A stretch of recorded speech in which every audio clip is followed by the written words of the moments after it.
두려움은 우리를 불안과 공포에 떨게 만듭니다. 그래서 우리로 하여금 우리가 우리 자신이 되지 못하게 만들죠. 우리가 우리 자신이 되지 못하면 그것은 불행한 일이고 부자연스러운 일입니다. 사람은 대개 두려워하게 되면 두 가지 반응이 나타나게 되는 것 같아요. 한 가지는 그 두려움으로 인해서 움츠러드는 것이죠. 그 두려움으로 인해서 마음이 위축되고 눌리는 겁니다. 그래서 행동에 제약이 걸리게 되는 거죠. 또 한 가지는 그 두려움을 감추고자 평소보다 더 강하게, 더 센 모습으로 나아가는 겁니다. 겉으로는 무언가 담대해 보이지만 사실 그 동기는 두려움에서 나온 것이죠. 우리가 길을 가다가 강아지들을 봐도 겁먹지 않은 개는 그냥 가만히 있지만 겁먹은 개가 오히려 더 싸납게 짖죠. 결국에는 센 모습으로 나가든지 아니면 움츠러들든지 이것은 결국 두려움의 영향을 받고 있다는 얘기입니다. 두려움의 영향을 받게 되면요, 우리가 우리 자신이 되지 못해요. 우리가 우리 자신이 되지 못하면 우리는 부자연스러워지고 불행해집니다. 우리의 마음에 평안이 사라지죠. 그렇다면 우리가 언제 우리 자신이 될 수 있을까요? 그거는 사랑입니다. 사랑받으면 우리는 우리 자신이 됩니다. 무한한 사랑을 받으면.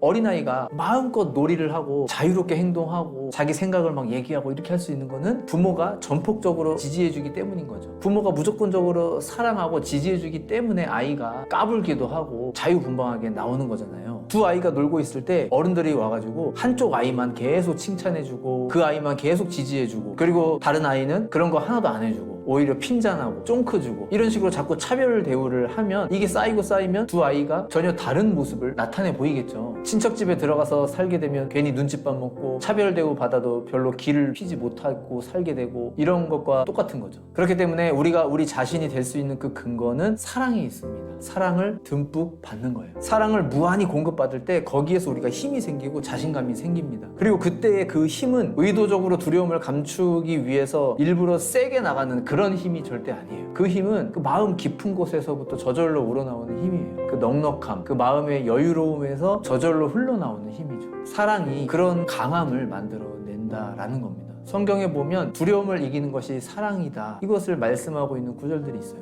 디모데후서 1장 7절에 보면 하나님이 우리에게 주신 것은 두려워하는 마음이 아니요 오직 능력과 사랑과 절제하는 마음이니. 또 요한일서 4장 18절에 보면 사랑 안에 두려움이 없고 온전한 사랑이 두려움을 내쫓나니, 이렇게 말씀합니다. 두려움과 사랑이 서로 반대 진영에 있죠. 두려워하게 되면 사랑을 잃어버리게 되는 것이고 사랑받게 되면, 그 사랑 안에 거하게 되면 두려움을 이기게 되는 겁니다. 여러분, 하나님 사랑으로 이 시간 100% 충전되시기를 축복합니다. 하나님은 지금 이 영상을 보고 계시는 모든 분들을 사랑하고 계세요. 그것이 내가 느껴지지 않을 수 있죠. 그런데 그렇다고 해서 하나님이 나를 사랑하시지 않는 게 아니에요. 하나님이 우리를 사랑하신다라는 것은 태양과 같은 진리예요. 잠시 달이 해를 가린다 할지라도, 잠시 어둠이 찾아와서 해가 없는 것처럼 보인다 할지라도 해는 여전히 존재하고 있는 거잖아요. 하나님의 사랑도 마찬가지입니다. 내가 지금 잠깐 어둠 속에 있는 것 같지만, 그래서 하나님의 사랑이 잘 느껴지지 않는 것 같지만, 하나님은 그 순간에도 여전히 우리를 바라보고 계시고 우리를 잠잠히 사랑하고 계십니다. 항상 들쑥날쑥하는 이유는 우리가 이거를 믿었다가 못 믿었다가 확신했다가 의심했다가 왔다 갔다 하기 때문인 거죠. 우리가 다른 건 몰라도 하나님 사랑은 계속해서 되새겨야 됩니다. 계속해서 꺼내봐야 됩니다. 군인들이 군대에서 자꾸 힘들 때마다 애인 사진 꺼내보는 것처럼, 내 마음이 힘들고 울적할 때, 외롭고 쓸쓸할 때, 내 편이 아무도 없는 것 같을 때, 그때 우리가 꺼내봐야 될 것은 하나님이 나를 사랑하고 계신다, 그 증거입니다. 성경에는 하나님이 우리를 사랑하신다라는 말씀이 무수히 많이 나오잖아요. 그중 한 가지만 들자면 로마서 5장 8절 말씀이 저는 생각이 많이 납니다. 우리가 아직 죄인 되었을 때에 그리스도께서 우리를 위하여 죽으심으로 하나님께서 우리에 대한 자기 사랑을 확증하셨느니라.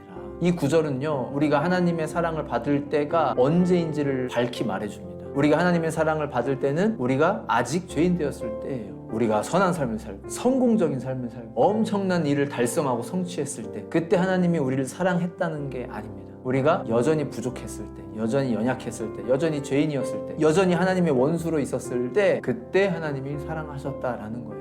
그러니까 이거 한 가지는 분명하지 않겠어요? 하나님의 사랑은 우리의 모습과 관계없이 이미 우리에게 주어진 것이구나 하는 것이죠. 하나님의 사랑이 우리의 모습에 따라 달려있다라고 한다면 아무도 그 사랑을 받을 사람이 없습니다. 하나님의 사랑은 우리의 모습과 관계없이 여전히 우리가 연약하고 부족한 그 순간에 그분이 주권적으로 부어주시는 거예요. 문제는 우리가 그 사랑을 믿고 받느냐 아니면 의심하고 받지 않느냐, 그 차이인 거죠. 영어로 두려움이 fear죠. F-E-A-R. 이 fear라는 단어를 영미권에서 이렇게 설명하는 말이 있다고 합니다. False evidence appearing real. 진짜처럼 보이는 잘못된 근거라는 말이죠. 여러분, 대부분의 두려움은요, 우리 마음에서 일어나는 겁니다. 잘못된 근거예요. 그건 하나님이 주시는 마음이 아닙니다. 하나님이 주시는 마음은 사랑과 절제 능력이에요. 그 사랑이 두려움을 쫓아냅니다. 하나님의 사랑은 확실한 근거예요. 하나님의 사랑을 확신하시고 그 사랑을 진득이 깊이 묵상하셔서 거기로부터 모든 두려움을 이겨낼 수 있는 그 넉넉한 마음을 소유할 수 있는 모두가 되시기를 간절히 소망합니다. 감사합니다.